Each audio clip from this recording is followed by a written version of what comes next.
இந்த தியரிஸ் வந்து theories of learning, கற்றல் கோட்பாடுகள் தான். சரிங்களா? அதாவது கற்றல் லேர்னிங் அப்படிங்கிறது எப்படி நடக்குது அப்படிங்கிறத நம்ம விலங்குகளை வச்சு உளவியல் அறிஞர்கள் வந்து என்ன பண்ணியிருக்காங்கன்னா நிரூபணம் பண்ணியிருக்கிறாங்க, ப்ரூஃப் பண்ணியிருக்காங்க. ஸோ அப்படி ப்ரூவ் பண்ணப்பட்ட தியரிஸை தான் நம்ம பார்க்க போறோம். யார் யாரு என்ன ப்ரூவ் பண்ணியிருக்காங்க அப்படிங்கிறத நம்ம பார்க்க போறோம். ஸோ கற்றல்னால என்ன நடக்குது அப்படிங்கிறதையும், அது எப்படி நடக்குது, உண்மையா நடக்குதா இல்லையா அப்படிங்கிறது நம்ம பார்க்கணும். ஸோ ஃபர்ஸ்ட் தியரி வந்து தாண்டைக். தாண்டைக்கோட முயன்று தவறி கற்றல், ட்ரையல் அண்ட் எரர் மெத்தட் அப்படின்னு இதை சொல்லுவோம். முயன்று தவறி கற்றல் அப்படின்னு சொல்லுவோம். ஸோ இதை இன்ட்ரடியூஸ் பண்ணவர் வந்து எட்வர்டு எல் தாண்டைக். இது நேம் நல்லா ஞாபகம் வச்சுக்கோங்க. சில டைம் வந்து இஎல் தாண்டைக் அப்படின்னு கொடுப்பாங்க, சில டைம் வெறும் தாண்டைக்னு ஆன்சர்ல கொடுப்பாங்க, எட்வர்டு எல் தாண்டைக்னு கொடுப்பாங்க. இது எல்லாம் ஒண்ணுதான், எல்லாமே ஒண்ணுதான். ஸோ நீங்க வந்து கொஸ்டின் பேப்பர்ல ஆன்சர் எப்படி வந்தாலும் எழுதுறதுக்கு நீங்க வச்சுக்கணும் அதுக்காக. ஸோ இந்த தியரியை இனிஷியேட் பண்ணது வந்து அவர் தான், தாண்டைக். சரி, இவரு எதெல்லாம் இந்த கற்றல் கோட்பாட்டுக்காக சோதனை பண்ணியிருக்கிறாரு அப்படின்னா பார்த்துக்கோங்க. Experiments on chickens, rats and cats. சரிங்களா?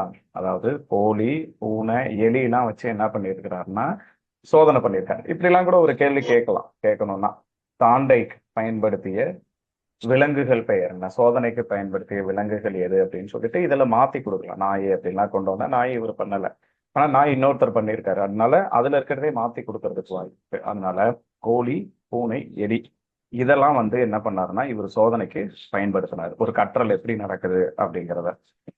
ஸோ இதுல இப்ப இன்னைக்கு சோதனை என்ன அப்படிங்கிறத நீங்க இந்த பிக்சர்ல பாருங்க, அப்புறம் நான் இதை எக்ஸ்பிளைன் பண்றேன். சரிங்களா? இங்க பாருங்க, இதுதான் அந்த சோதனை, இவர் தாண்டைக் பண்ண சோதனை. இந்த பூனை இருக்கு இல்லையா, ஒரு பசி இருக்கிற, மியூட் பண்ணிக்கோங்கம்மா, யாரோ ஒருத்தர் மியூட் பண்ணாம இருக்கு, மியூட் பண்ணிக்கோங்க. ஸோ ஒரு பசியோட இருக்கிற ஒரு பூனையை வந்து என்ன பண்ணிட்டாங்கன்னா இந்த பாக்ஸ்குள்ள விட்டுட்டாங்க. ஓகேவா? வெளியே என்ன பண்ணிட்டாங்க, ஒரு மீன் துண்டை வச்சுட்டாங்க இந்த இடத்துல. ஸோ பூனைக்கு மீன் ரொம்ப பிடிக்கும், மீன் துண்டை ரொம்ப பிடிக்கும்.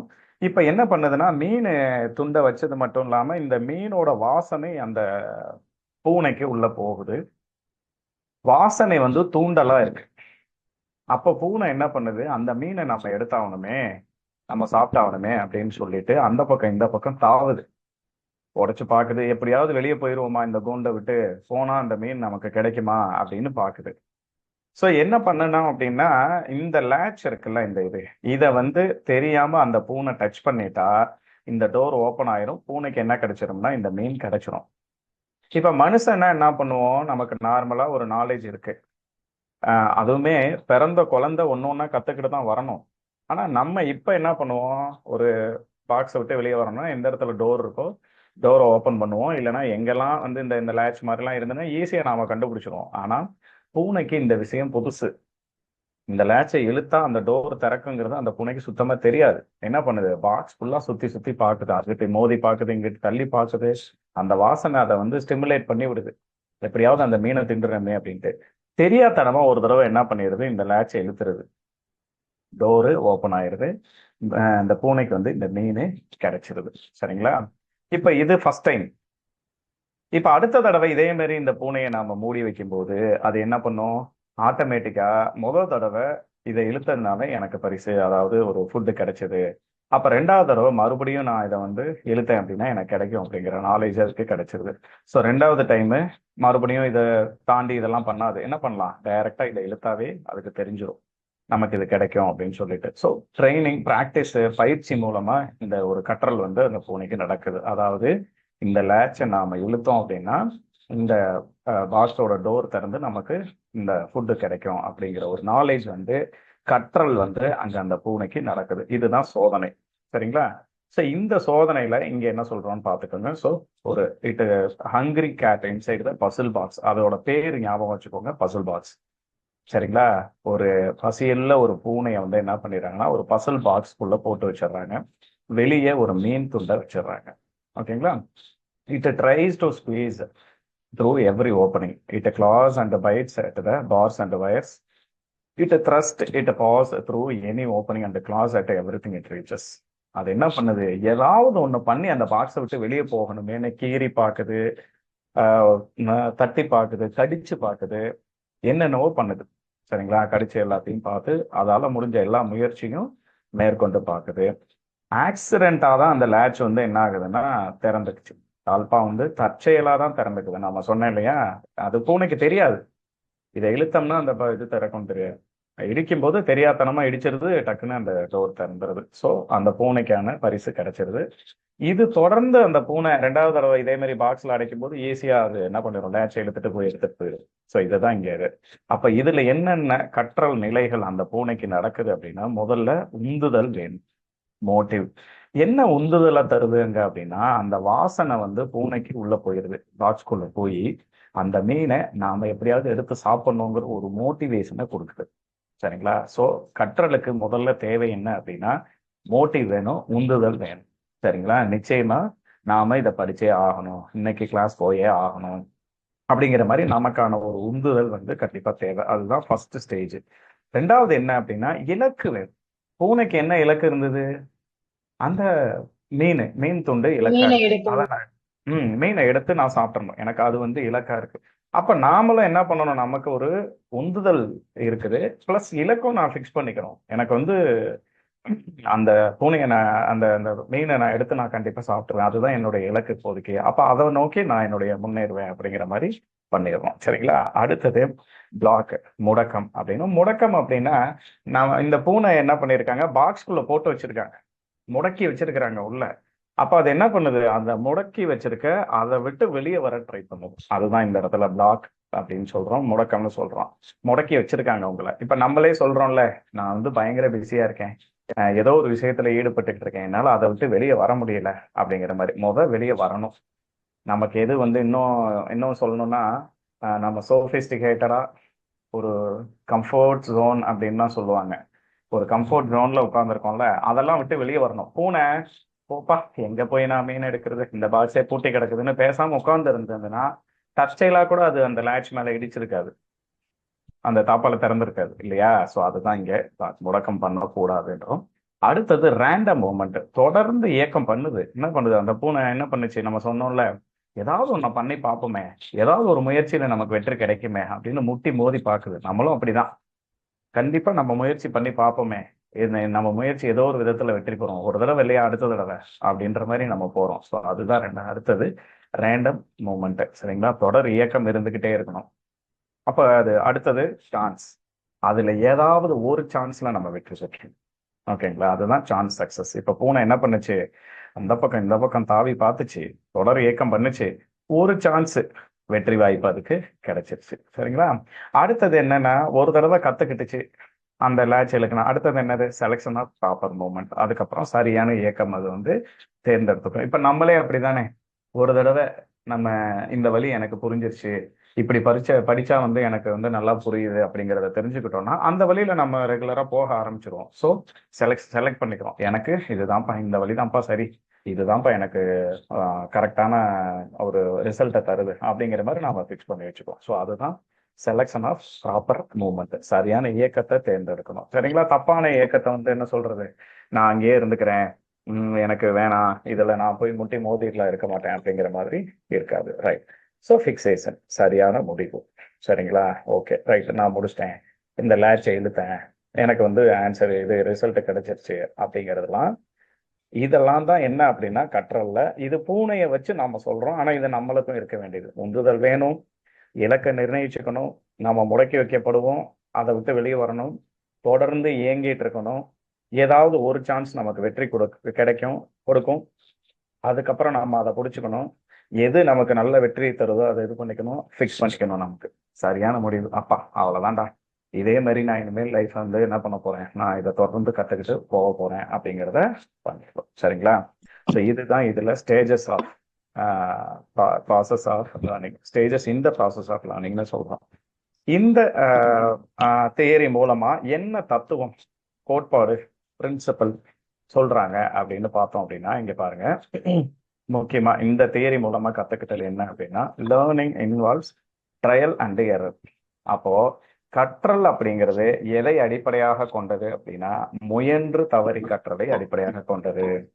யாருமே எடுத்த உடனே ஒரு விஷயத்த உடனுக்கு உடனே கத்துக்க முடியாது. இப்ப சைக்கிள் ஓட்டணும்னா கீழே விழுந்துதான் கத்துக்க முடியும். அதுதான் முயன்று தவறி கற்றல். முதல்ல நான் ஒரு விஷயத்த கத்துக்க போறேன். எப்படி கத்துக்கணும்னு எனக்கு தெரியல. முதல்ல நான் ஒரு எக்ஸாமுக்கு ப்ரிப்பேர் பண்றேன். எப்படி படிக்கணும்னு எனக்கு தெரியல. ஆனா நான் கத்துக்கிறேன் கொஞ்சம் கொஞ்சமா. படிக்க படிக்க தான் வரும். அப்போ அந்த விஷயத்துல நாம இறங்கணும். இறங்கும் போதுதான் அதுல என்ன பாசிட்டிவ் என்ன நெகட்டிவ், நாம எப்படி படிக்கணும், எப்ப எந்த இடத்துல தப்பு பண்ணியிருக்கோன்றதெல்லாம் நமக்கு தெரிய வரும். சோ ஒரு விஷயத்த கத்துக்கணும் அப்படின்னா முயன்று தவறி கற்றல் நடக்கும் எல்லார் லைஃப்லயும். எல்லாருமே கீழே விழுந்து எழுந்திருச்சு கத்துக்கிட்டு வந்தவங்களா தான் இருப்பாங்க. அதுதான் இதோட முதல் பிரின்சிபல். இப்போ பூனை என்ன பண்ணுச்சு? முயன்று பார்த்துச்சு. மேல மோதிக்குச்சு, கீழே மோதிக்குச்சு, கடிச்சு பார்த்தது, எதுவுமே கிடைக்கல. ஆனா அது தொடர்ந்து மூவ்மெண்ட் பண்ணதுல ஏதோ ஒரு அதுக்கு சக்சஸ் கிடைச்சது. ஸோ அப்படிதான் நம்மளுக்கு. ஸோ லேர்னிங் இஸ் அடுத்த ரெண்டாவது. Learning is result of the formation of connections. இணைப்பு கோட்பாடு இருக்கும் அப்படின்னு சொல்றோம். இணைப்பு கோட்பாடு அப்படின்னா என்னன்னா, நாம ஒரு விஷயத்த இப்படி செய்யும் போது அதுக்கான ரிசல்ட் நமக்கு நிச்சயமா அந்த பக்கம் இருக்கும். இந்த எஸ்ஆர் லேர்னிங்லாம் சொல்லுவோம். ஸ்டிமுலஸ் அண்ட் ரெஸ்பான்ஸ் அப்படின்னு சொல்லுவோம். சரிங்களா?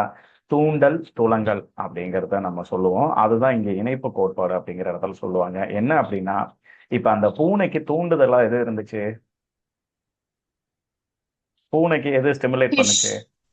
ஃபிஷ். ஃபுட். மீன் அப்ப மீன். அது மீனோட ஸ்மெல்லு தூண்டுதலா இருந்துச்சு. அந்த பூனைக்கு வெளியே இருக்கு, பாத்துருச்சு, எனக்கு தூண்டுதல் வச்சு. அப்ப அதுக்கு ரெஸ்பான்ஸ் என்ன கிடைச்சது? மோதி பார்த்துச்சு, ஒரு புது விஷயத்த பூனை கத்துக்குச்சு, அதுக்கான ரிசல்ட் கிடைச்சிருது. அதுக்கு பேர் தான் இணைப்பு கோட்பாடு. சரிங்களா? அப்போ நமக்குமே ஒரு தூண்டல் அப்படின்னு ஒண்ணு நடக்கும்போது அதுக்கான துலங்கல் கண்டிப்பா கிடைக்கும். ரிசல்ட் ஒண்ணு கிடைக்கும். அப்ப இதை இணைச்சு பார்த்து தான் நம்ம பண்ணணும். ரிசல்ட், அதான் சொல்லிட்டோம், learning is result of formation of connections. ஒன்னோட ஒன்னு தொடர்புடையதை சேர்த்து சேர்த்து சேர்த்து கத்துக்கிறது தான் கற்றல். ஓகேங்களா? ஒரு விஷயம் மட்டும் தனிச்சு நமக்கு கிடைக்காது. ஓகே, அப்ப அதுக்கு ஒரு தூண்டல் இருக்கு, எனக்கு துலங்கல் கிடைக்குது அப்படிங்கறத நம்ம இங்க சொல்ல வரோம். ரைட்டுங்களா? Right. So Thorndike writes that learning is connecting, the mind is man's connection system. கற்றல் என்பது இணைப்பு அப்படின்னு சொல்றாரு. அதாவது ஒன்னோட ஒண்ணு இணைச்சு கத்துக்கிறது தான். மனம் என்பது மனிதனின் இணைப்பு அமைப்பு அப்படின்னு சொல்றாரு. சரிங்களா? அப்ப நீங்க ஒரு விஷயம் புரிஞ்சுக்கணும். இப்ப நம்ம சொன்னோம்ல, தொடர்பு படுத்தி கற்றல் அப்படின்னு சொல்லுவோம். இங்கிலீஷ்ல வந்து அசோசியேட்டிவ் லேர்னிங் அப்படின்னு அதை சொல்லுவோம். ஓகேங்களா? ஒரு விஷயத்த நாம படிக்கும்போது என்ன பண்ணுவோம்? ஆமா, ஏற்கனவே நான் இதை அந்த இதுல பார்த்திருக்கேன், அப்ப அதோட நான் தொடர்பு படுத்தி கம்பேர் பண்ணி நான் படிச்சுக்கிறேன் அப்படின்னு சொல்லுவோம் இல்லையா? அப்படிதான் நம்ம மனம் செயல்படுது. அப்ப நாம கத்துக்கிற ஒவ்வொரு விஷயமும் ஏதோ ஒன்றோடு தொடர்பு படுத்தி நாம் கற்றுக்கொள்வதுதான் அப்படின்னு இங்க சொல்லிடுறாரு. சரிங்களா? யாரு? தாண்டேக். இத கூட கேட்கலாம். சரிங்களா? கற்றல் என்பது ஆஹ் இணைப்பு, இணைப்பின் வழியாக கற்றுக்கொள்வது, உருவாவது அப்படின்னு யார் சொன்னா அப்படிங்கிற மாதிரி கூட கோட் கூட கேட்கலாம். ரைட்டுங்களா? சரி. சரி, அடுத்தது learning is incremental not insightful அப்படின்னு சொல்றோம். சரிங்களா? Increasing practice performance gradually increases. அதாவது கற்றலானது தொடர்ந்து அதிகரிப்பது உட்காட்சியால் ஏற்படுவதல்ல. இதை நல்லா வித்தியாசம் புரிஞ்சுக்கணும். ஏன்னா உட்காட்சின்னு இன்னொரு அடுத்தது தேரி நம்ம பார்க்க போறோம். ஸோ தொடர்ந்து அதிகரிப்பது அப்படின்னா என்ன? பயிற்சி அதிகமாகும் போது செயல்திறன் அதிகரிக்கும். இதுதான் ரொம்ப முக்கியம். ஓகேங்களா? நமக்கு பிராக்டிஸ் எவ்வளவுக்கு எவ்வளவு ஒரு விஷயத்த நம்ம திரும்ப திரும்ப திரும்ப பிராக்டிஸ் பண்றோமோ அந்த அளவுக்கு அதுல நாம ஸ்கில் நமக்கு கிடைக்கும். அதுதான் இங்க முக்கியம். Increasing practice performance gradually increases. சரிங்களா? ஸோ கற்றல் அப்படிங்கிறது, இப்ப அந்த பூனை என்ன பண்ணுச்சு?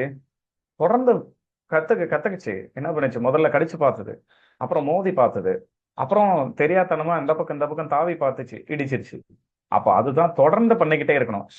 எடுத்த உடனே பூனை போய் கடிச்சு பார்த்துட்டு மேல மோதி பார்த்துட்டு இது வேலைக்கு ஆகாதுப்பா அப்படின்னு பேசாம உட்கார்ந்து இருந்துச்சுன்னா அங்க கற்றல் நடந்திருக்காது. அப்போ தொடர்ந்து அதிகரிக்கும்.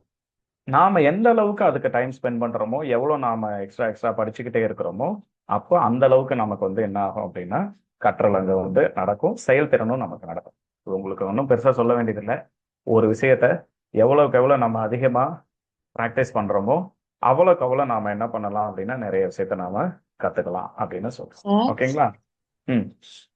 சார் நான் வச்சிருக்க மெட்டீரியல் இந்த பிராக்கெட்டுக்குள்ள இன்க்ரீசிங் ப்ராக்டிஸ் பெர்ஃபார்மன்ஸ் இதெல்லாம் இல்லாம இருக்கேங்க சார்.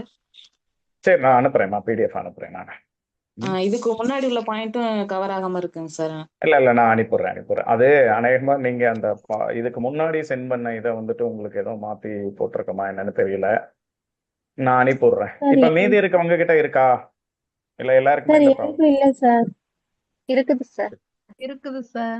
சார் இருக்கா? எங்களுக்கு சார் இருக்குங்க சார். முன்னாடியும் சரி ஒன்றும் சார் பிரச்சனை இல்லை. எங்களுக்கு இல்லைங்க சார். ஓகே நான் ஒன்றும் இல்லை, இது அப்படியே மறுபடியும் இப்போ நான் கிளாஸ் முடிச்சுட்டு உங்களுக்கு போட்டு விட்றேன், நீங்கள் எடுத்துக்கோங்க. முடிச்ச உடனே நான் போட்டு விட்றேன். ஏன்னா ஒரே நேம்லயே 2 இடத்துல சேவ் பண்ணி வைக்கிறோமா, யூனிட் 5 அப்படின்னு சொல்லிட்டு அப்புறம் அப்டேட் பண்றோம். ஒரே ஃபைலா ஸ்டோர் பண்ணி வைக்காம நான் இன்னொரு மதுரையில அந்த மிதவை சாருக்கும் கிளாஸ் எடுத்துக்கிட்டு சொல்லிருக்கோமா, அதுலயும் பண்றோம். எதுல பேரை மாத்தி சேவ் பண்றோம் என்னன்னு தெரியாம அந்த பழைய ஃபைல எதுவும் அனுப்பியிருக்க வாய்ப்பு இருக்கு. நான் இப்ப அனுப்பிடுறேன் உங்களுக்கு. கிளாஸ் முடிச்சுட்டு சென்ட் பண்றேன், எடுத்துக்கோங்க. ஓகே நீங்க அப்படி எடுத்துக்கணும்னு கூட இல்லை, இந்த இடத்துல புதுசா பிரிண்ட் போட வேண்டியதுல எழுதிக்கலாம். அந்த இடத்துல ஒரு 2 இது இருந்ததுன்னா பக்கத்துல, சரிங்களா? ஏன்னா எதுக்காக புதுசா இந்த எல்லா பக்கத்தையும் பிரிண்ட் போட்டுட்டு இருக்கோம். பக்கத்துல கூட இதை அனுப்புறேன், பார்த்து எழுதிக்கோங்க. சொல்லுங்க. சார் ஆக்சுவலா இது வந்து இப்போ லாஸ்ட் பிஜிடிஆர்பி எக்ஸாமுக்காக நீங்க கிளாஸ் எடுத்தீங்க இல்லையா, அப்போ கொடுத்த நோட்ஸ் சார் இது. ஆமாமா அப்ப கொடுத்த நோட்ஸ் தான். ஆனா அது அதுல என்ன அது பண்ணிருக்கேன்னா, அந்த பிரிண்ட் அவுட் நானும் தான் வச்சிருக்கேன். அதுல இப்படிதான் இருக்குங்க சார். நீங்க லாஸ்ட் டைம் கொடுத்த நோட்ஸ் பிரிண்ட் அவுட் இப்படிதான் இருக்கு. இல்லம்மா இப்போ அதுதான் நீங்க நான் புதுசா இப்ப நான் அப்டேட் பண்ணிருக்கேன் கொஞ்சம். இதெல்லாம் இப்ப நீங்க கனெக்ட் பண்ணிருக்கீங்க. ஆல்ரெடி எடுத்த உங்களோட பிரிண்ட் அவுட்ல அது இருக்காது. அதுதான் பழைய ஓகே, நம்ம எழுதிக்கோங்க முன்னாடி இருந்தது சார். நான் சென்ட் பண்றேன், நீங்க எடுத்துக்கலாம். ஜஸ்ட் வந்து இப்போ நம்ம அதுல கொஞ்சம் தான் விட்டுருக்கோம். அதை நம்ம எழுதிக்கலாம், அதுலயே எழுதிக்கலாம். ஏன்னா புதுசா ஒரு 20-25 பக்கத்தை போட வேண்டியது இல்ல, அதுக்காக சொல்றேன். பக்கத்துல ஆமாங்க எழுதிக்கோங்க, சார். பார்த்துக்கலாம். ஓகே இல்ல ஒருவேளை யாராவது ஜெராக்ஸ் கடை வச்சிருந்தீங்கன்னா போட்டுக்கோங்க பிரிண்ட் போனா இருந்தது. ரைட் சரி ஓகேப்பா, thank you. So learning is incremental not insightful. இந்த உட்காட்சிங்கிறத நல்லா ஞாபகம் வச்சுக்கோங்க. அடுத்த தேரியில நம்ம உட்காட்சியை பத்தி படிப்போம். இதுக்கு அடுத்து இன்னும் ஒரு தேரி விட்டு அதுக்கு அடுத்ததுல. அப்போ இங்க இது உட்காட்சியால நடக்காது. உட்காட்சினா என்னன்னு தெரிஞ்சுக்கணும். இப்போ நம்ம கிட்ட ஒரு விஷயம் நம்ம எங்கேயாவது இது பண்ணும் போதோ தனியா நின்றுட்டு இருக்கும் போதோ மனசுக்குள்ள ஓட்டி பார்ப்போம்னு சொல்லுவோம்ல. நான் மனசுக்குள்ள இப்படி நினைச்சு பார்த்தேன்ப்பா, இந்த விஷயத்தை இப்படி பண்ணா எப்படி இருக்கும்னு நான் நினைச்சு பார்த்தேன் அப்படின்லாம் சொல்லுவோம் இல்லையா, அதுக்கு பேர் தான் உட்காட்சி அப்படின்னு சொல்றது. நாம இதெல்லாம் பார்ப்போம்ல, அது என்ன சொல்றது, இன்னைக்கு நம்மள ஒருத்தருங்க ஒரு இடத்துல பேச போறோம் அப்படின்னா நாம முன்னாடி ரிஹர்சல் எல்லாம் பார்ப்போம்ல மனசுக்குள்ளேயே. இந்த இடத்துல இப்படி பேசணும், இந்த இடத்துல அங்க போய் நின்னுக்கணும் அப்படின்லாம் பண்ணுவோம் இல்லையா, அதுக்கு பேரு உட்காட்சின்னு பேரு. அப்ப கற்றல் வெறும் உட்காட்சியால மட்டும் நடக்காது, தொடர்ந்து ப்ராக்டிஸ் பண்ணும்போது தான் அது நடக்கும் அப்படின்னு சொல்றதுதான் இந்த தியரியில முக்கியமான பிரின்சிபல்ஸா நம்ம பார்க்குறோம். அடுத்தது learning is direct not mediated by ideas அப்படின்றது. நல்லா ஞாபகம் வச்சுக்கோங்க. கற்றல் அப்படிங்கிறது நேரடியானதுன்னா செயலில் ஈடுபடும் பொழுது நடக்கிறது. வெறுமனே எனக்கு யோசனை இருக்கு சார் என் மைண்ட்ல, இப்ப பூனை நினைச்சிருந்ததுன்னா யோசிச்சு பாருங்களேன். அந்த பூனை நம்ம இந்த லேச்சை இழுத்தோம்னா எனக்கு மீன் கிடைக்கும்னு நினைச்சுக்கிட்டு பூனை பேசாம அந்த பெட்டிக்குள்ள படுத்திருந்ததுன்னா மீன் கிடைச்சிருக்காது இல்லையா? ஸோ அதுதான் இங்க. அப்ப நேரடியா கற்றல் அப்படிங்கிறது ஈடுபடுவது, வெறுமனே யோசனைகளால் ஆனது அல்ல அப்படின்னு சொல்றாங்க. அடுத்தது கற்றல் என்பது சிந்தித்தல், காரணமறிதல் போன்றவற்றால் நிகழ்வது இல்லை அப்படின்னு சொல்றாங்க. இவர் அப்படி சொல்றாரு. வேற அதுவுமே நீங்க எப்படி எடுத்துக்கணும்னா, பயிற்சியால மட்டும்தான் விளையுது. சிந்திக்கிறதுனாலயோ இல்ல எனக்கு இதுக்கு காரணம் தெரியும்னு சொல்லிட்டு உட்கார்ந்து இருக்கிறதுனாலயோ கற்றல் உனக்கு கிடைச்சிடாது. தொடர்ந்து நீ முயற்சி பண்ணணும், பயிற்சி பண்ணணும், அப்பதான் கிடைக்கும்னு சொல்றாரு. அதுதான் இவருடைய தியரி, சரிங்களா? அதுக்காக சிந்திக்கிறது தப்புன்னு இவர் சொல்ல வரல, காரணமறிதல் தப்புன்னு சொல்ல வரல, ரீசனிங் தப்புன்னு சொல்ல வரல. என்ன சொல்றாருன்னா, வெறுமனே காரணம் சொல்லிட்டு வெறுமனே நான் பயங்கரமா சிந்திக்கிறேன் அப்படின்னு சொல்லிட்டு மட்டும் உட்கார்ந்து இருக்க கூடாது, எழுந்திருச்சு போய் அந்த வேலையை செய் அப்படின்னு சொல்றாரு. அதுதான் இவருடைய தியரி, சரிங்களா? அப்போ கற்றல் அப்படிங்கிறது முயன்று தவறி கற்றல். சரி, இதோட முக்கியமா 4 லாஸ். சார் இதுலதான் கேள்வி வருது, பாத்துக்கோங்க. முக்கியமா 4 விதிகள் இவருடைய. இதுக்கு முன்னாடி பார்த்தது இது பிரின்சிபல். முக்கியமா என்னென்ன விதி இதுல நீங்க ஃபாலோ பண்ணணும் அப்படிங்கறத சொல்றாரு. ஃபர்ஸ்ட் பாருங்க, த லா ஆஃப் ரெடினஸ், ஆயத்த விதி அப்படின்னு சொல்றோம். ஆயத்த விதி. இந்த விதி என்ன அப்படின்னா, இதை நீங்க ஷார்ட்கட் ஏதோ ஒன்று பண்ணி வச்சு கூட பார்த்துக்கோங்க. REEI வருது, அதுக்கு ஏதாவது ஒன்று இது பண்ண மாதிரி ஷார்ட்கட் எதுவும் பண்ண முடியுமான்னு பாருங்க. இல்லை ஐ இது மாதிரி ஏதாவது பண்ண முடியுமான்னு பாருங்க தாண்டைக் நேமோட அது ஞாபகம் வச்சுக்கிறதுக்கு. ஸோ ரெடினஸ் முதல்ல ஆயத்த விதி. என்ன ஆயத்த விதி? ஒரு விஷயத்த நாம செய்யணும் அப்படின்னா அதை செய்யறதுக்கு நாம தயாராகணும், தயாரா இருக்கணும் அப்படின்னு சொல்றோம். அதுதான் த லா ஆஃப் ரெடினஸ். அந்த பூனை அந்த லேட்ச் பாக்ஸை விட்டு எப்படியாவது வெளியே போவதற்கு தயாராக இருந்தது, போச்சு. தயாராகவே இல்லை, நான் சும்மா உட்காந்துருக்கேங்க, அது மீன் இருந்தா இருந்துட்டு போகுது அப்படின்னு இருந்திருந்ததுன்னா அதுக்கு கிடைச்சிருக்காது. ஸோ அதுதான் முதல் விதி. எதை நாம கத்துக்கணும் அப்படின்னாலும் முதல்ல ஆயத்தமாகணும், தயாராகணும் அப்படின்னு சொல்லிடும். ரெண்டாவது the law of effect. The law of effect, விளைவு விதி அப்படின்னு ஒண்ணு இருக்கு. சரிங்களா? அதுக்கு முதல்ல என்ன பேர் வச்சிருந்தாங்க அப்படின்னா, முதல்ல எஸ்ஆர் கனெக்ஷன். நான் சொன்னேன் இல்லையா, ஸ்டிமுலஸ் ரெஸ்பான்ஸ் அப்படின்னு முதல்ல இருந்துச்சு. சரிங்களா? அப்புறம் என்ன ஆச்சு அப்படின்னா அதை ரிவைஸ் பண்ணி ரிவார்ட் அண்ட் பனிஷ்மெண்ட்டா மாத்திட்டாங்க. அதாவது அந்த பூனை அந்த தூண்டுதல்னால ஒரு வேலையை செஞ்சதுனால அதுக்கு என்ன கிடைச்சதுன்னா ரிவார்டு கிடைச்சது, பரிசு கிடைச்சது. என்ன பரிசு? மீன் துண்டு.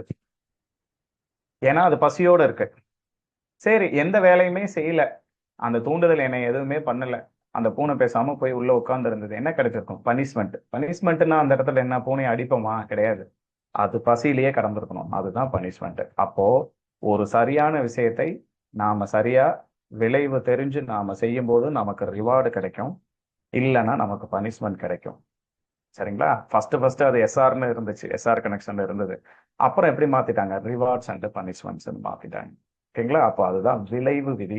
நாம செய்யற ஒரு விஷயத்துக்கும் ஒரு விளைவு உண்டு. நல்லதை செய்யும் போது நமக்கு நல்லது கிடைக்கும், பரிசு கிடைக்கும். நம்ம அதை செய்யாம உட்கார்ந்து இருக்கிறதுனால நமக்கு பனிஷ்மெண்ட் கிடைக்க வாய்ப்பு இருக்கு. பனிஷ்மெண்ட்னு என்ன? பசி. அதுதான் இங்க. சரியா? சரி, அடுத்தது த லா ஆஃப் எக்ஸசைஸ், பயிற்சி விதி அப்படின்னு ஒண்ணு சொல்றோம். சரிங்களா? என்ன பயிற்சி விதி? நீங்க எந்த ஒரு விஷயத்தையும் எத்தனை முறை அதிகமா பயிற்சி எடுக்கிறீங்களோ, பிராக்டிஸ் பண்றீங்களோ, அந்த அளவுக்கு உங்களுக்கு அதோட ரிசல்ட் நல்லா இருக்கும். அதுதான் இங்க லா ஆஃப் எக்ஸசைஸ். அப்போ பூனை முதல் முறை அந்த லேட்சை தொடர்றதுக்கு பயிற்சி எல்லாம் எதுவும் பண்ணல, தாண்டி பார்த்துச்சு, பூனைக்கு மீன் கிடைச்சிருச்சு. இதே ரெண்டாவது தடவை அதே பாக்ஸ்ல அதே லேட்சை வச்சு அதே மாதிரி ஒரு மீன் துண்டை முன்னாடி நம்ம வச்சிருந்தோம் அப்படின்னா திரும்ப அந்த பூனை என்ன பண்ணிருக்கோம்? ரெண்டாவது தடவை உடனே அதுக்கு நாலேஜ் ஃபுல்லாலாம் கிடைச்சிருக்காது. என்ன பண்ணிருக்கோம்? மறுபடியும் தாண்டி அந்த லேட்சை தட்டுறதுக்கு எடுத்த உடனே தட்டாம கொஞ்சம் அங்கிட்டு இங்கிட்டு தாவிட்டு அப்புறம் ஏன்னா தெரியாம கூட இருக்கலாம், அந்த லேட்சை தட்டினதுனாலதான் திறந்திருக்குன்னு தெரியாம இருக்கலாம். ஸோ லேட்சை ஆக்சிடென்ட்டா மறுபடியும் இன்னொரு தடவை மோதி பார்க்கும், திறந்துரும். அப்போ 3வது தடவை, 4வது தடவை, 5வது தடவை, அப்போ 10வது தடவை தான் இது மாதிரி பண்ணும்போது, ப்ராக்டிஸ் நிறைய பண்ணும்போது பூனைக்கு நல்லா தெரியும், ஈஸியா எடுத்த உடனே லேட்சை ப்ரெஸ் பண்ணிட்டு எடுத்துக்கும். ஸோ அதுதான் பயிற்சி விதி. பயிற்சி எந்த அளவுக்கு அதிகமா இருக்கோ அந்த அளவுக்கு பெர்ஃபார்மன்ஸ் அதிகமா இருக்கும். அதுதான் இந்த இடத்துல. அடுத்தது ஐடென்டிக்கல் எலமெண்ட்ஸ், ஒத்த கூறு கோட்பாடு அப்படின்னு சொல்றோம். இதை அடிப்படையா வச்சு கேள்வி வரும். இதை நீங்க பக்கத்துல வேணா கூட எழுதிக்கோங்க. ஒத்த கூறு, ஐடென்டிக்கல் எலமெண்ட்ஸ் அப்படின்னா ஒரே மாதிரியான விஷயங்கள் வேற இடத்துல நடந்தாலும் அதுக்கு ஒரே மாதிரியான விளைவை நாம கொடுப்போம். அது எப்படி சொல்றதுன்னா, உங்களுக்கு எக்ஸாம்பிள் சொல்றேன் பாருங்க. இப்ப இந்த இடத்துல பாக்ஸ்குள்ள பூனையை விட்டுருந்தோமா, அது அந்த லேட்சை டச் பண்ணா அதுக்கு என்ன கிடைச்சது? மீன் கிடைச்சதா? இதே மாதிரி இன்னொரு இடத்துல அந்த பூனையை கொண்டு போய் பாக்ஸ்ல வச்சுட்டு அங்க ஒரு லீவர் வச்சிருக்கோம், இந்த லீவரை டச் பண்ணா உனக்கு மீன் கிடைக்கும் அப்படின்னு சொல்றோம். அப்ப அந்த பூனைக்கு அந்த ஐடியா தோணும்ல, ஓ நம்ம பாக்ஸ்ல லேட்ச் இருந்தது, இங்க லேட்ச்லாம் கிடையாது போல இருக்கு, லீவர் போல இருக்கு அப்படின்னு சொல்லி என்ன பண்ணும்னா அந்த லீவரை எடுத்து பார்க்க இது ட்ரை பண்ணும். ஸோ அதுதான் ஒத்த கூறு கோட்பாடு, ஐடென்டிக்கல் எலமெண்ட்ஸ். ஒரே மாதிரியான விஷயம் வேற வேற இடத்துல கொஞ்சம் லிட்டில் பிட்டா ஒரு சேஞ்சஸ் நடக்கும்போது ஒரே மாதிரி கற்றல் நமக்கு நடக்கும், அதுக்கான வாய்ப்பு இருக்குன்னு சொல்றதுதான் தியரி ஆஃப் ஐடென்டிக்கல் எலமெண்ட்ஸ். ஓகேங்களா? புரியுதா? இப்ப நம்ம ஒரு கார் அப்படின்னு ஒண்ணு பொதுவா நம்ம என்ன பண்றோம், காரோட ஷேப் எப்படி மாறி இருந்தாலும் 4 டயர் வச்சுட்டு அது ஒரு வண்டி வந்ததுனாவே நம்ம என்னன்னு சொல்லுவோம், அந்த ஃபுல்லா க்ளோஸ்டா இருக்கிற மாதிரி வந்தாலே காருன்னு சொல்லுவோம். ஏன்னா நமக்கு தெரியும் இந்த நம்ம வீட்டுல இருக்கிறது மட்டும்தான் காருன்னு இல்லை, இதே மாதிரி இன்னொரு இடத்துலயும் கார் இருக்கு, அப்ப இன்னொரு இடத்துலயும் வருது, அதோட பெருசா இருந்தாலும் கார் தான், கொஞ்சம் சின்ன வண்டியா இருந்தாலும் அது பேர் காரு தான். அப்படிங்கிற அந்த ஐடென்டிக்கல் எலமெண்ட்ஸோட தியரி நம்ம கத்துக்கிறோம். சரிங்களா? ஸோ இதுதான் த லா ஆஃப் ஐடென்டிக்கல் எலமெண்ட்ஸ். ஓகேங்களா? ஸோ இந்த நாளும் பார்த்துக்கோங்க. ஆயத்த விதி தயாராக இருக்கணும். விளைவு எஸ்ஆர் கனெக்ஷன், ரிவார்டு நல்லது செய்யும்போது ரிவார்ட் கிடைக்கும், இல்லைன்னா பனிஷ்மெண்ட் கிடைக்கும். தொடர்ந்து பயிற்சி பண்ணும்போது நல்லது நடக்கும், பெர்ஃபார்மன்ஸ் வந்து இன்க்ரீஸ் ஆகும். ஒரே மாதிரியான விஷயங்களுக்கு நம்முடைய என்ன சொல்றது பதிலும் நாம செய்யற ஒரு இதுவும் வந்து ஒரே மாதிரி இருக்கும் அப்படிங்கிறத சொல்றோம். ஓகேங்களா? இந்த இடத்துல லேட்சை டச் பண்ணிச்சு, இன்னொரு இடத்துல லீவர் கொடுக்கும்போது லீவரை டச் பண்ணோம். அதுதான் ஒத்தக்கூறு கோட்பாடு. ஓகேங்களா? ரைட், புரியுதா? நெக்ஸ்ட் தியரிக்கு போலாமா teachers? Sir so next classical conditioning theory, ஆக்க நிலையுறுத்தல் கோட்பாடு. இதுக்கு வேற வேற பேர்லாம் இருக்கு. என்ன கோட்பாடு அப்படின்னா நடத்தை கோட்பாடு, செவ்வியல் பழக்க முறுத்தல், பழைய ஆக்க நிலையுறுத்தல், இப்படிலாம் இதுக்கு வேற பேர் இருக்கு. ஸோ கிளாசிக்கல் கண்டிஷனிங் அப்படின்னா பழைய அப்படின்னு வச்சுக்கலாம், ஆக்க நிலையுறுத்தல் கோட்பாடு காமனா. சரி, இதை யாரு இன்ட்ரடியூஸ் பண்ணது அப்படின்னு பார்க்கும்போது ரஷ்யாவை சேர்ந்த உளவியலாளர் இவான் பாவ்லோ அப்படிங்கிறவர் வந்து இதை அறிமுகப்படுத்தியிருக்கிறாரு. ஸோ இங்கேயும் ஒரு விலங்கு தான், எல்லாமே விலங்கை வச்சுதான் அதுக்கப்புறம் மனுஷங்களுக்கும் இப்படி பண்ணலாம் அப்படிங்கிறத அவங்க கொண்டு வராங்க. ஸோ ஃபர்ஸ்ட் என்ன பண்றாங்க அப்படின்னா, ஒரு பசியுள்ள அந்த இதுக்கு முன்னாடி நாம பார்த்தது ஒரு பசியுள்ள ஒரு பூனையை பார்த்தோம், இங்க பசியுள்ள ஒரு டாகை பார்த்தோம். ஸோ இந்த டாக் மேல என்ன பண்றாங்கன்னா ஒரு சோதனையா வைக்கிறாரு. இங்க முக்கியமா எதை எதை பயன்படுத்துறோம் அப்படின்னா dog, bell, சலிவா. So repeated several times, மறுபடியும் அந்த நாய் மீதான சோதனை நடக்குது. சரிங்களா? ஸோ இது என்ன அப்படிங்கிறத நான் மாதிரியே இமேஜ் வச்சு சொல்லிடுறேன், அப்புறம் நீங்க பார்த்துக்கோங்க. இங்க பாருங்க, இதுல முதல்ல ஸ்டிமுலஸ் அப்படின்னா என்னன்னு தெரியணும். ஸ்டிமுலஸ்னா தூண்டுதல், உங்க எல்லாருக்கும் தெரியும். இப்ப இந்த நாய்க்கு இந்த இடத்துல பிஃபோர் கண்டிஷனிங், இங்க கண்டிஷனிங் அப்படிங்கிறது என்னன்னு சொல்லிடுறேன். இப்போ நாம புதுசா ஒரு இடத்துக்கு போயிருக்கோம். இப்போ ஜப்பான்லலாம் பார்த்தீங்கன்னு வச்சுக்கோங்களேன், அங்க ஒரு டிக்கெட் வாங்குறதுக்கோ இல்லை ஒரு பேங்க்ல நிற்கிறதுக்கோ அங்க ஒரு முறையை பின்பற்றுறாங்க. எல்லாருமே வரிசையில நிற்கிறாங்க. சப்போஸ் அவங்களால வரிசையில நிற்க முடியல அப்படின்னும் போது அவங்களோட செப்பலை ஒரு இடத்துல வரிசையா வச்சுட்டு போய் உட்காந்துக்கிறாங்க. அவங்க அடுத்து யார் வர்றாங்களோ அவங்க அந்த செப்பல் அந்த இடத்துக்கு வரும்போது அந்த வரிசைப்படி அவங்க போய்க்கிறாங்க. இது ஒரு புது சிஸ்டம்னு வச்சுக்கோங்களேன், கண்டிஷன் பண்ணிக்கிறோம். இதே இந்தியாவில் என்ன பண்றோம், எல்லாம் கூட்டமா போய் சேர்ந்து நின்று அடிச்சுக்கிட்டு முண்டி தள்ளி போயிட்டு வாங்குறோம். அப்படிலாம் இல்லை, பஸ்ல ஏறினாலும் வரிசையா ஏறுறாங்க. அப்படின்றப்போ இப்ப அந்த நாட்டுக்கு தகுந்த மாதிரி நம்ம அங்க போகும்போது பழகிக்கணும் இல்லையா? அப்படி அந்த பழகிக்கிறதுக்கு பேர் தான் கண்டிஷனிங். இப்போ ஒரு ஸ்டூடெண்ட் வர்றான் ஸ்கூல்ல, அவன் முன்னாடி படிச்ச ஸ்கூல்ல 9 மணிக்கு ப்ரேயரு, ஆனா இங்க 9:30க்கு தான் ப்ரேயருங்கும் போது அவன் என்ன பண்ணணும், புதுசா இந்த கண்டிஷனுக்கு தகுந்த மாதிரி அவன் பழகிக்கணும். அதுக்கு பேரு தான் இங்க கண்டிஷனிங் அப்படின்றோம். பழக்கம் ஆக்குறது அப்படின்றத ஞாபகம் வச்சுக்கோங்க. சரி சரி, இப்ப பாருங்க, இப்ப ஃபர்ஸ்ட் இந்த பிக்சரை பாருங்க. இதுல என்ன சொல்றாங்க, இந்த இறைச்சி துண்டு இருக்கு இல்லையா, இறைச்சி துண்டு இல்ல கறி ஏதோ ஒரு சாப்பாடு அப்படின்னு வச்சுக்கோங்க. இந்த டாகுக்கு முன்னாடி இந்த சாப்பாடை வைக்கிறாங்க. ஓகேங்களா? இது வந்து என்னதுன்னா அன்கண்டிஷன்டு ஸ்டிமுலஸ் அப்படின்னு சொல்றோம். யூஎஸ் அன்கண்டிஷன்டு ஸ்டிமுலஸ்னா என்ன அப்படின்னா, ஒரு நாய்க்கு சாப்பாடு கொண்டு வந்து முன்னாடி வச்சா அது வாயில சலிவா, அதாவது எச்சில் ஊறுறத, உமிழ்நீர் ஊறுறத வந்து என்ன பண்றது இல்லைன்னா நாம பழக்கி கொடுக்கணும்னு அவசியம் இல்லை. அந்த நாய்க்கே தெரியும், என்ன தெரியும், ஒரு சாப்பாடு வச்சாவே எச்சில் உமிழ்நீர் வரும் அந்த நாய்க்கு. சரிங்களா? ஸோ அதுதான் இது அன்கண்டிஷனல் ஸ்டிமுலஸ். பழக்கம்லாம் படுத்தணும், நாய்க்கு பழக்கப்படுத்தணுமா, சாப்பாடு கொண்டு வந்து வச்சேன்னா நீ எச்சில் உனக்கு வரணும்னு அதெல்லாம் கிடையாது. அதுக்கு ஆட்டோமேட்டிக்காவே என்ன பண்ணும், சோறு பார்த்தா எச்சி ஊறும். அதுதான் இங்கே அன்கண்டிஷனல் ஸ்டிமுலஸ். இது ஒரு தூண்டுதலா இருக்கு.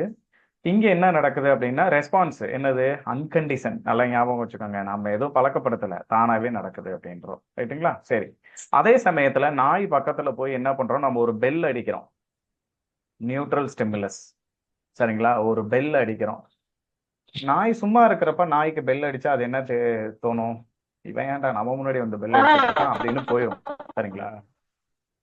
ஸோ இது வந்து பிஃபோர் கண்டிஷனிங் நடக்குது. அதாவது ஒரு நாயை ஒரு விஷயத்துக்கு நாம பழக்கிறதுக்கு முன்னாடி இருக்கிற கண்டிஷன் இது, அதான் பிஃபோர் கண்டிஷனிங் சொல்றோம். இப்ப டியூரிங் கண்டிஷனிங், யாரோ ஒருத்தர் சவுண்டு டிஸ்டர்ப் ஆகுது பாருங்க,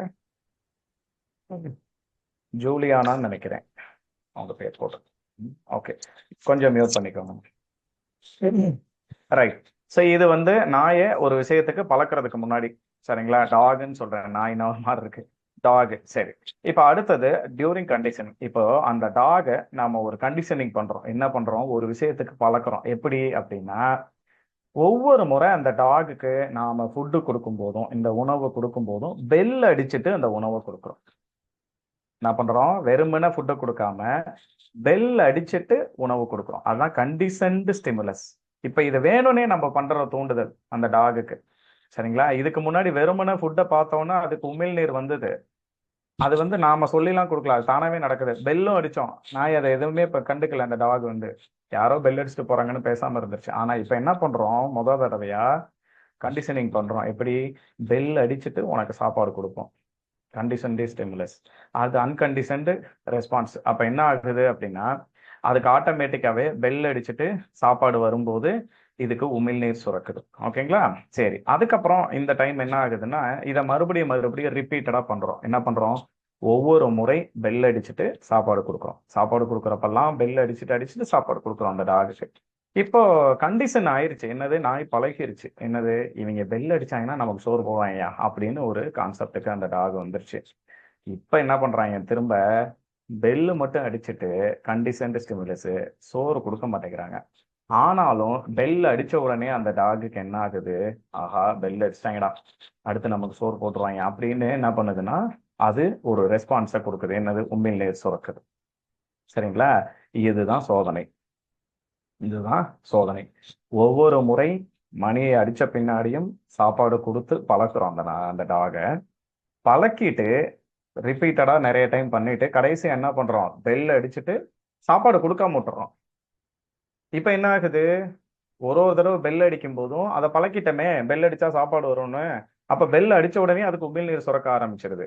அப்ப ஒரு விஷயத்த நாம அதுக்கு பழக்கப்படுத்தும் போது அது வந்து கண்டிப்பா அதுகிட்ட மாற்றத்தை, பிஹேவியர்ல மாற்றத்தை உருவாக்க முடியும் அப்படிங்கறதா இந்த தியரி. இதே மாதிரிதான் மாணவர்களையும் என்ன பண்ணலாம் அப்படின்னா, இப்ப பிரேயருக்கு பெல் அடிக்கிறோம். நாள் ஸ்கூல் வரும்போது பிரேயருக்கு பெல் அடிக்கும் போது என்ன பண்ணுவான்? அவனுக்கு பழக்கம் இருக்காது. என்னப்பா பெல் அடிச்சிருக்காங்க அப்படின்னா, நாள் நம்ம போய் கூப்பிடணும். டே எல்லாம் பிரேயருக்கு வா, கரெக்டா 9:15 வந்துடணும், பிரேயருக்கு வந்து நின்றுணும் அப்படின்னு சொல்லுவோம். இப்ப 2வது நாள் என்ன பண்றோம்? அதே மாதிரி பெல் அடிக்கிறோம், எல்லாம் வந்துரும்னு சொல்றோம், வரிசையா வரணும்னு சொல்றோம். கொஞ்சம் ஒரு 2-3 நாளைக்கு அவன் கொஞ்சம் தடுமாறுவான். அப்புறம் 4வது நாள், 5வது நாள், 10வது நாள்லாம் வரும்போது ஆட்டோமேட்டிக்கா பெல் அடிச்ச உடனே அவனே எந்திரிச்சு லைன்ல பிரேயருக்கு வந்துருவான்.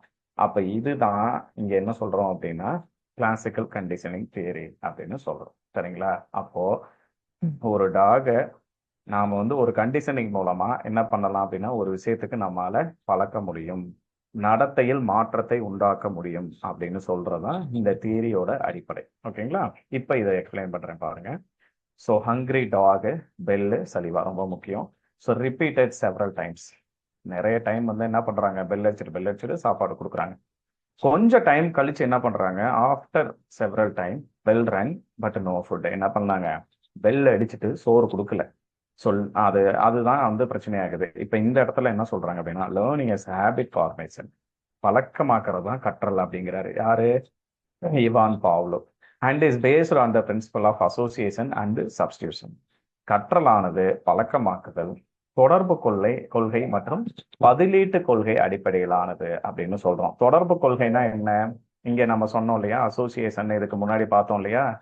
ஸோ எனக்கு பெல் அடிச்சா சாப்பாடு கிடைக்குங்கிறது எனக்கு புரியுது. அதே மாதிரி இன்னொரு இடத்துல வேற ஒரு விஷயத்த பண்ணும்போது எனக்கு என்ன ஆகும்? நான் அண்டர்ஸ்டாண்ட் பண்ணிக்குவேன், அசோசியேட் பண்ணிக்குவேன். ஓ, இப்படி பண்ணாங்கன்னா அடுத்து சாப்பாடு கொடுக்க போறாங்க அப்படிங்கிறத நான் ஒன்னோட ஒன்று லிங்க் பண்ணி பார்த்துக்குவேன் அப்படின்னு சொல்றோம். அதே மாதிரி சப்ஸ்டியூஷன் அப்படின்னும் போது ஒரு விஷயத்த பண்றோம், திடீர்னு அதை மாத்தும் போதும் நம்மளால என்ன பண்ண முடியும் அப்படின்னா அதுக்கும் பழக்க முடியும் அப்படின்னு சொல்றோம். இப்ப நம்ம டாகுக்கு வந்து பெல் அடிச்சுட்டு சாப்பாடு கொடுத்து பெல் அடிக்கும் போதெல்லாம் உமிழ்நீர் வர்ற அளவுக்கு பழக்கப்படுத்தணும். திரும்பி அது என்ன ஆகும்? கொஞ்ச நாள் நீங்க யோசிச்சு பாருங்களேன். ஒரு 20 தடவை பெல்லு மட்டும் அடிக்கிறோம், சோறு கொடுக்கல, என்ன ஆகும் சொல்லுங்க பார்ப்போம். தடவை பெல் அடிச்சுட்டு சோறு கொடுக்கல, உமிழ்நீர் சுரக்கும். 2வது தடவை லைட்டா சுரக்கும். 20 தடவையும் அதே மாதிரி பெல் அடிச்சுட்டு கொடுக்கலன்னா என்ன ஆகும்? என்ன ஆகும்? உமிழ்நீர் சுரக்காது. இவங்க பெல் உமிழ்நீர் அடிப்பாங்க, சுரக்காது. ஆனா நமக்கு சோறு கொடுக்க மாட்டாங்கன்னு அதுக்கு தெரிஞ்சிரும். கொடுக்க மாட்டாங்கன்னு தெரியும் இல்லையா. அதுதான் சப்ஸ்டியூஷன். இந்த இடத்துல என்ன ஆகுது? நீ இப்படிதான் பண்ணுவேன், ஏற்கனவே நான் எனக்கு உமிழ்நீர் சுரந்துட்டு இருந்துச்சு, இப்ப உமிழ்நீர் சுரக்காது இனிமேல், ஓ அடுத்தது விஷயத்துக்கு போயிடுது. ஸோ இதுதான் ஒரு விஷயத்துக்கு தொடர்ந்து நாம பழக்கப்படுத்தும் போது ஏற்கனவே இருந்த ஒரு விஷயத்த நம்மளால சப்ஸ்டியூட் பண்ண முடியும். என்ன பண்ண முடியும்? நான் காலைல 5:30 மணிக்கெல்லாம் எந்திரிச்சது இல்லைங்க. ஆனா டெய்லி எந்திரிச்சு ஒரு 15-20 நாள் பழகிட்டேன்னா இப்ப என்னால எந்திரிச்சுக்க முடியும், சப்ஸ்டியூட் பண்ணிக்க முடியும். சரிங்களா? பதிலீடா ஒரு விஷயத்த செஞ்சுக்க முடியும் அப்படின்னு சொல்றோம். ஸோ அதுதான் ஆக்க நிலையுறுத்தல் கோட்பாடு. சரிங்களா? சரி, இதுல முக்கியமான 4 அம்சங்கள் பார்த்துக்கோங்க. நேச்சுரல் ஸ்டேட்னு சொல்றோம். சரிங்களா? நேச்சுரல் ஸ்டேட், அன்கண்டிஷன்டு ஸ்டிமுலஸ், இதெல்லாம் நீங்க என்ன வார்த்தைங்கிறத இந்த இடத்துல தெரிஞ்சுக்கணும். நேச்சுரல் ஸ்டேட்னா என்ன அர்த்தம்னா, எந்த தூண்டுதலும் இல்லைங்க, பேசாம அந்த டாக் பேசாம இருக்கு, பெல் அடிச்சாலும் அது பேசாம இருக்கு, அது நேச்சுரல் ஸ்டேட். சரிங்களா? அப்புறம் அன்கண்டிஷன்டு ஸ்டிமுலஸ் அப்படின்னா நான் என்னன்னு சொன்னேன், சாதாரணமாவே ஒரு டாகுக்கு ஃபுட்டை நாம கொண்டு போகும்போது அந்த ஸ்மெல் வரும்போது உமிழ்நீர் சுரக்கும். அதுதான் இயற்கை தூண்டுதல், அந்த டாகுக்கு ஏற்படுற இயற்கை தூண்டுதல். இது என்னென்னு தெரியணுங்கிறதுக்காக உங்களுக்கு தனியா கொடுத்துருக்கேன். அடுத்தது ஃபுட் ரிசல்ட்ஸ் அன்கண்டிஷன்டு ரெஸ்பான்ஸ். சரிங்களா? அப்போ இயற்கை தூண்டுதல் எது கொடுக்குது? உணவு. சரிங்களா? அதுக்குள்ள தூண்டுதலை உருவாக்குது, அந்த உமிழ்நீர் சுரக்குது இல்லையா, அதுக்கு பேர் என்ன அப்படின்னா அன்கண்டிஷன்டு ரெஸ்பான்ஸ். சரிங்களா? யாருமே உமிழ்நீர் சுரக்கணும் இந்த சாப்பாடு கொண்டு வச்சா அப்படின்னு சொல்லிட்டு பழக்கம்லாம் படுத்தல, ஆட்டோமேட்டிக்கா ரெஸ்பான்ஸ் வருது. என்னது பாரு, சாப்பாடு வச்சோன்னே எப்படி உமிழ்நீர் சுரக்குது பாரு அப்படின்னு சொல்றோம் இல்லையா, அதுதான் இயற்கை எதிர்வினை. பெல் அடிக்கிறதுக்கு முன்னாடி நடக்கிறது இதெல்லாம். சரிங்களா? சரி, இப்போ என்ன பண்றோம்? ஆர்டிபிஷியல் ஸ்டிமுலஸா பண்றோம். என்னது? நாமளே உருவாக்குறோம். என்ன? Ringing bell. பெல் அடிச்சுட்டு என்ன கொடுக்குறோம் அப்படின்னா கண்டிஷன்டு ஸ்டிமுலஸ், சாப்பாடை கொடுக்குறோம். அதுதான் செயற்கையா நிபந்தனை தூண்டுதலா நம்ம பண்றோம், வேணும்னே பண்றோம். நான் பெல் அடிச்சுட்டு சாப்பாடு வைக்கிறேன்னா அதுக்கு ஒரு ரீசன் இருக்கு. என்னது? செயற்கையா ஒரு தூண்டுதலை வச்சு டெஸ்ட் பண்ணி பார்ப்போமே அப்படின்னு சொல்லலாம். கண்டிஷன்டு ரெஸ்பான்ஸ் என்ன? பெல் அடிச்ச உடனே அந்த டாகுக்கு வந்து உமிழ்நீர் சுரக்குது இல்லையா, அதுதான் கண்டிஷன்டு ரெஸ்பான்ஸ், பழக்கத்தால உருவாக்குனது. சாதாரணமா தானா உருவாகல, சும்மா நான் போய் இப்ப டாகுக்கு முன்னாடி பெல் அடிக்கும் போது உமிழ்நீர் சுரக்கல தானே, ஆனா இப்ப எப்படி சுரக்குது? ஏன்னா பழக்கப்படுத்திட்டோம் அப்படின்னு சொல்லு. சரிங்களா? அடுத்தது இங்க ரொம்ப முக்கியமானது ஸ்டிமுலஸ் ரெஸ்பான்ஸ் லேர்னிங், தூண்டல் துலங்கல் கற்றல் அப்படிங்கிறது இங்க நடக்குது. டாகுக்கு ஒரு தூண்டல் நடக்குது, அதனால துலங்கல் ஏற்படுது. உணவுங்கிற ஒரு தூண்டல் அதுக்கு முன்னாடி வைக்கப்படுது, உமிழ்நீர் சுரக்கிறது அப்படிங்கிற ஒரு ரெஸ்பான்ஸ் துலங்கல் அந்த டாகு கிட்ட கிடைக்குது அப்படின்னு சொல்றோம். சரிங்களா? புரியுதுங்களா? இந்த நாளும் ஏதாவது டவுட் இருக்கா? நோ. இந்த நாளும் கொடுத்து ஒரு கொஸ்டின்ல கேட்டிருக்காங்க, அதனால இதை நான் உங்களுக்கு தனியா போட்டிருக்கேன். அந்த கொஸ்டினும் உங்களுக்கு நான் சொல்றேன் நெக்ஸ்ட் ஒரு நாள். சரிங்களா? ரைட், போலாமா? அடுத்த டாபிக் போலாமா? சரி. ஸோ இவரோட பிரின்சிபல்ஸ் என்னென்ன அப்படின்னு முக்கியமா கோட்பாடு என்ன சொல்றாரு அப்படின்னா, எக்ஸ்டிங்ஷன் அப்படின்னு ஒன்று சொல்றாரு, அழிவு கோட்பாடு அப்படின்னு ஒன்று சொல்றாரு. என்ன அழிவு கோட்பாடு அப்படின்னா, நான் டாகுக்கு சொன்னேன் இல்லையா, தொடர்ந்து மணி அடிச்சுட்டு சாப்பாடு கொடுக்குறோம். ஒரு பர்டிகுலர் டைமுக்கு அப்புறம் என்ன பண்றோம்னா வெறும் பெல்லு மட்டும் அடிக்கிறோம், ஆனா சாப்பாடு கொடுக்கவே இல்லை. இப்ப அதுக்கு அந்த பழக்கம் என்ன ஆயிடுது அப்படின்னா, உமிழ்நீர் சுரக்கிற பழக்கம் வந்து தொடர்ந்து அழிஞ்சு போயிடுது. என்ன அழிஞ்சு போயிடுது? இவங்க பெல் அடிப்பாங்க, சாப்பாடு கொடுக்கவே மாட்டாங்க, நம்ம எதுக்கு அதை எதிர்பார்த்துக்கிட்டு அப்படின்னு சொல்லிட்டு அது வந்து என்ன ஆயிருது, அதை விட்டுருது, அந்த பழக்கத்தையே விட்டுருது. அதுக்கு பேர் தான் அழிவு கோட்பாடு. அழிவு கோட்பாடுனா என்ன அப்படின்னா, நாம பழக்கப்படுத்தின ஒரு விஷயம் தொடர்ந்து செய்யாத போது அது அழிஞ்சு போயிடும், அது நடக்காது அப்படிங்கிறதான். உதாரணத்துக்கு டெய்லி 5:30க்கு எந்திரிச்சு நாம படிச்சுக்கிட்டு இருந்த ஒரு ஆளு அந்த பழக்கத்தை விட்டு டெய்லி 6:30-7 மணிக்கு எந்திரிச்சு பழகிட்டோம் அப்படின்னா அந்த 5:30க்கு எந்திரிக்கிற பழக்கம் திரும்ப வராது. வரணும்னா என்ன பண்ணணும்? மறுபடியும் நாம பிராக்டிஸ் பண்ணணும் முதல்ல இருந்து. சரிங்களா? ஸோ அதுதான். அப்போ ஒரு விஷயத்த நாம தொடர்ந்து பழக்கப்படுத்தலை அப்படின்னா அது நடக்காது அப்படிங்கிறது தான் அழிவு கோட்பாடு ஃபர்ஸ்ட்.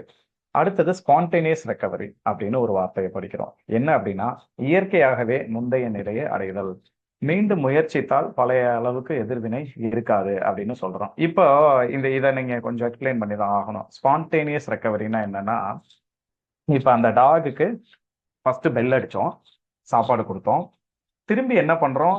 பெல் அடிக்கிறோம், சாப்பாடு கொடுக்கல, விட்டுட்டோம் கொஞ்ச நாள்.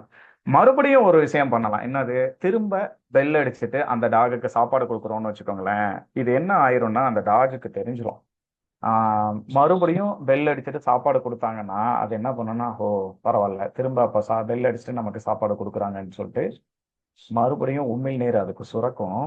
சரிங்களா? ஆனா என்ன அப்படின்னா, இயற்கையாகவே முந்தைய நிலையை அடைஞ்சிரும். ஆனா மறுபடியும் முயற்சிக்கும் போது பழைய அளவுக்கு எதிர்வினை இருக்காது. சரிங்களா? அதுக்கு என்ன தெரிஞ்சிடும்னா, இவங்க இப்படிதான் ஒரு 10 நாள் பெல் அடிப்பாங்க, நமக்கு சாப்பாடு கொடுப்பாங்க, அப்புறம் இடையில நிறுத்துவாங்க, என்னைக்கு நிறுத்துவாங்க என்னன்னு தெரியாது. அதனால ரொம்ப பெருசா நம்ம எதிர்பார்க்கலாம், உண்மையிலேயே சுரந்துட்டு எதிர்பார்க்கணும்லாம் தேவையில்ல. பார்ப்போம், லைட்டா இது பண்ணுவோம், ட்ரை பண்ணுவோம், சாப்பிடுவோம், இல்லையா விட்டுருவோம் அப்படிங்கிற மாதிரி இருக்கும். அதுதான் இதுதான் நமக்கும் சொல்றோம். என்ன அப்படின்னா, ஒரு முறை நாம வந்துட்டு அந்த ஒரு பழக்கத்தை முயற்சி பண்ணிட்டு திரும்ப விட்டுட்டு திரும்ப அந்த விஷயத்த மறுபடியும் பண்ணும்போது ஏற்கனவே இருந்த அளவுக்கு நம்மளால எஃபெக்ட் வந்து நம்ம போட முடியுமாங்கிறது டவுட் அப்படிங்கறத இந்த தியரியில சொல்றாரு. அதுதான் ஸ்பான்டேனியஸ் ரெக்கவரி. இயற்கையாகவே முந்தைய நிலையை அடைதல். சாப்பாடே கொடுக்கல அப்படின்றப்ப திரும்ப அது போயிடும். பெல் அடிச்சாலும் இது பண்ணாலும் போங்கப்பா இப்படியே தான், திடீர்னு கொடுப்பீங்க திடீர்னு பண்ண மாட்டீங்க அப்படின்னு முன்னாடி எப்படி இருந்துச்சோ அந்த நிலைமைக்கு போயிடும். அதுக்கு பேரு தான் ஸ்பான்டேனியஸ் ரெக்கவரி. சரிங்களா? ரைட். அடுத்தது ஸ்டிமுலஸ் ஜெனரலைசேஷன், தூண்டல் பொதுமைப்படுத்துதல் அப்படின்னு சொல்றோம். இந்த பொதுமைப்படுத்துதல் அப்படின்றதும் டிஸ்கிரிமினேஷனும் ரொம்ப ரொம்ப முக்கியம். ரெண்டும் ஒரே மாதிரி இருக்கும், நல்லா ஞாபகம் கவனிச்சுக்கோங்க. ஸோ பொதுமைப்படுத்துதல் அப்படின்னா என்ன அப்படின்னா, ஒரு தூண்டலுக்கு நம்மளை பழக்கப்படுத்திட்டா அதே மாதிரி மற்றவற்றுக்கும் நம்மளை பழக்கப்படுத்த முடியும் அப்படிங்கிறது தான் இங்க ஜெனரலைசேஷன் அப்படின்னு சொல்றோம். நான் உதாரணத்துக்கு சொல்றேன் பாருங்க.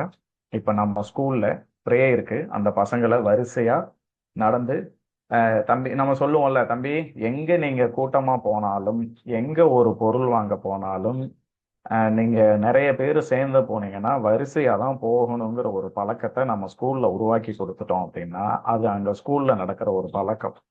இப்ப அதே விஷயம் இவன் என்ன பண்றான், வெளியே வேற இடத்துக்கு போறான், ஒரு பேங்க்குக்கு போறான், இல்ல ஒரு வேற ஏதோ ஒரு கவர்மெண்ட் ஆஃபீஸ்க்கு போறான். அப்ப என்ன பண்ணுவான், அங்க கூட்டமா இருக்கும்போது ஆட்டோமேட்டிக்கா இவனுக்கு என்ன வரும் அப்படின்னா, ஓ நம்ம ஸ்கூல்ல சொல்லியிருக்காங்க, நம்மளை பழக்கப்படுத்தியிருக்காங்க, கூட்டமா எங்க இருந்து போனாலும் நம்ம ஒரு கியூல ஒரு வரிசையில ஒருத்தர் பின்னாடி ஒருத்தர் கரெக்டா போகணும் அப்படிங்கிறத அவனுக்கு தெரிய வரும். அதுதான் இங்க தூண்டல் பொதுமைப்படுத்துதல். ஓகேங்களா? ஒரு இடத்துல அவனை ஒரு விஷயத்துக்கு பழக்கிட்டோம் அப்படின்னா அதே மாதிரி எல்லா விஷயத்திலையும் பழக்க முடியும்.